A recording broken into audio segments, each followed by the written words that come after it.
How dare you show your face here? You have completely disgraced this family! The slap echoed across the grand banquet hall. Every spoon stopped moving. Every rich guest turned to look. And there she stood, Kim Hana. Her cheek burned red. Her eyes shook with pain. The crystal necklace around her neck had snapped and fallen to the shiny floor. "You low-born girl," Mrs. Kong shouted. "How dare you touch something meant for this family?" The hall became silent. Some guests laughed softly. Some took out their phones. Others whispered like hungry birds waiting for more drama. Hana slowly bent down to pick up the broken necklace. Her fingers trembled. She wanted to cry. But she remembered what her mother once told her. If the world pushes your head down, don't cry in front of them. Stand. So Hana stood. Across the hall, her husband sat quietly at the long dining table. Dull. Dangerously calm. Chairman Kang's powerful grandson. Kong Minho. The man everyone feared. The man who married Hana in secret. The man who had not spoken a single word since the slap. Mrs. Kong crossed her arms proudly. "Minho," she said loudly, "look at your shameless wife. She embarrassed this family in front of our guests." Everyone waited. Would he ignore Hana? Would he divorce her? Would he protect his powerful family instead? Minho slowly lifted his eyes. His dark gaze landed on Hana's red cheek. Then he looked at the woman who slapped her. And finally, he spoke one word. "Kneel." The entire banquet hall froze. You thought you could get away with this, Mrs. didn't Kong you? blinked. You ruined What? everything! Minho's voice became colder. It's not true! I said swear Minho. it's not true! Nobody breathed, because everyone knew something terrifying. Kong Minho never repeated himself twice. Hana could still hear the sound of the slap inside her head. Even after the room became silent. Even after Mrs. Kang's face turned white. The old woman laughed nervously. "Minho, you can't be serious." But Minho did not smile. The air around him felt heavy. Like a storm ready to destroy everything. He slowly stood from his seat. The expensive guest moved aside immediately. Nobody dared block his path. Minho walked toward Hana.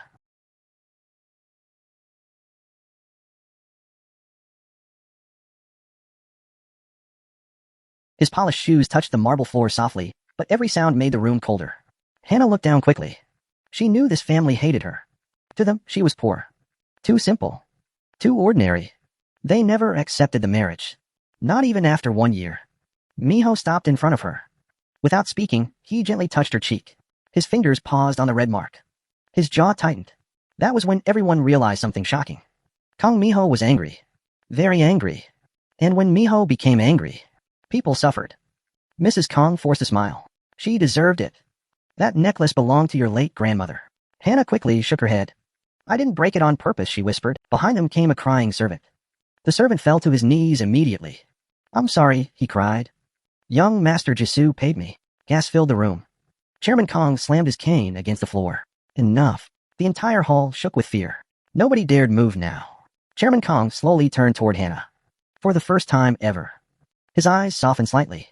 "You saved me tonight?" Hana blinked nervously. "I only did what anyone would do." The old chairman stared at her quietly. Then he looked at the red mark on her cheek. The room waited. And then the most powerful man in the Kong family spoke. "Who gave permission to touch my granddaughter-in-law?" Mrs. Kang's legs nearly collapsed. Nobody had ever heard Chairman Kong call Hana family before. Not once. Not even during the wedding. The old man's words hit the banquet hall like thunder. "My granddaughter-in-law." People whispered everywhere. Mrs. Kang's face became ugly with fear. "Father, you don't understand." Slam. Chairman Kong hit the floor hard with his cane again. "I understand perfectly." His voice was cold and sharp. "You slapped the person who saved my life." Mrs. Kong quickly looked around the room. The guests were staring. Some shocked, some excited. Others enjoying the family disaster like a drama show. Her pride could not handle it. "She is still beneath this family," Mrs. Kong shouted suddenly. "She grew up poor. She has no status. No powerful parents. No value." The room became tense again. Hana lowered her eyes. Those words always hurt. Because they were true. She did grow up poor. Her mother sold vegetables in a small street market. Her father died when she was little. She never belonged in rich places like this. But then, Minho reached for her hand. Firmly. Warmly. "Her value," he said quietly, "is greater than everyone in this room." Silence. Even Hana looked shocked. Minho never spoke sweetly in public. Never. Mrs. Kong laughed angrily. "You are blinded because she acts innocent." Minho's eyes darkened. "You want innocent." He looked toward the security guards. "Bring the second witness." Second witness? The room grew restless. A young woman entered slowly. Her face was pale. Hana's heart stopped. Yuna. It was her old friend from college. The same friend who disappeared months ago. Yuna looked ashamed. I'm sorry, Hana. Mrs. Kong suddenly looked nervous. Minho folded his arms. Tell everyone who paid you. Yuna began crying. Mrs. Kong gave me money to spy on Hana after the wedding. Gas filled the room. Hana felt dizzy. What? Yuna nodded painfully. She wanted dirt on you. She wanted proof that you married Minho for money. Hana's chest tightened. Mrs. Kong screamed. Lies. But Yuna pulled out her phone. On the screen were messages. Bank transfers. Voice recordings. Proof. The banquet guests could barely hide their excitement now. One scandal after another. Chairman Kong looked furious. Have you lost your mind? He growled at Mrs. Kong. The old woman stepped back in panic. But Minho wasn't done yet.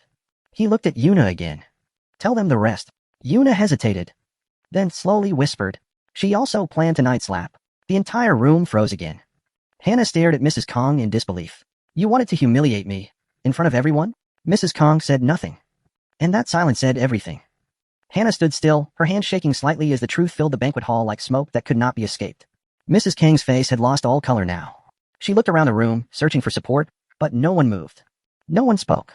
Even the loudest guests were silent now, afraid of being pulled into the storm. Chairman Kong slowly closed his eyes, as if trying to control his anger. When he opened them again, his voice was lower, but far more dangerous. Bring everything out, he said. A security officer stepped forward and placed a thick folder on the table. Then another. And another. Minho did not look surprised. He already knew what was inside. But Hana did not. She stepped closer to Minho slightly, still holding onto his jacket like it was the only thing keeping her steady. What is this? She whispered. Minho looked at her gently for the first time that night. The truth, he said. Then he turned to the room. This family has been leaking company funds for 3 years. Gas again. Jisoo suddenly tried to move backward, but 2 security guards blocked him immediately. Minho continued, calm but sharp. Fake contracts. Hidden accounts.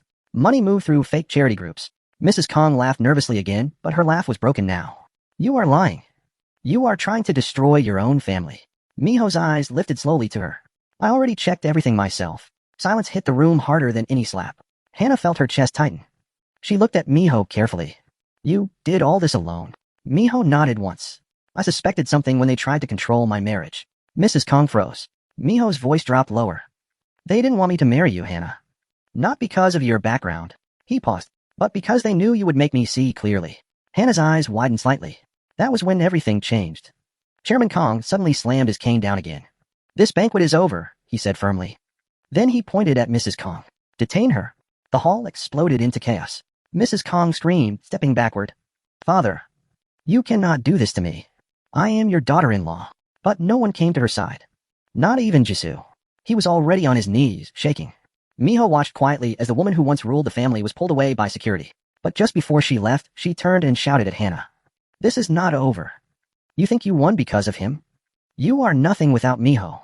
Hana flinched slightly. Minho noticed, and that was all it took. He spoke one sentence, and everything stopped.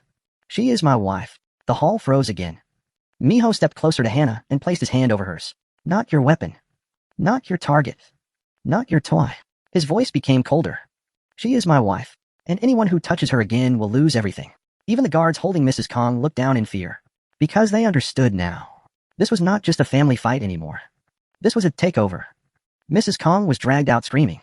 Jisoo followed after, broken and silent. The banquet hall slowly emptied. Until only a few people remained. Hana, Minho, and Chairman Kong. The old man stared at Hana for a long time. Then he slowly bowed his head slightly. I apologize, he said. Hana's eyes widened immediately. No, you don't need to. But Minho gently squeezed her hand. It's okay, he whispered. Chairman Kong continued, his voice heavy. You saved me tonight. And I treated you like you were nothing. Hana felt tears almost forming, but she held them back. Minho turned to her. Let's go home. But before they could move, the chairman spoke again. There is something you don't know yet. Minho stopped. Hana looked up. The old man's expression changed. Something deeper, something darker. The real enemy is not Mrs. Kong, he said slowly. It is someone outside this family.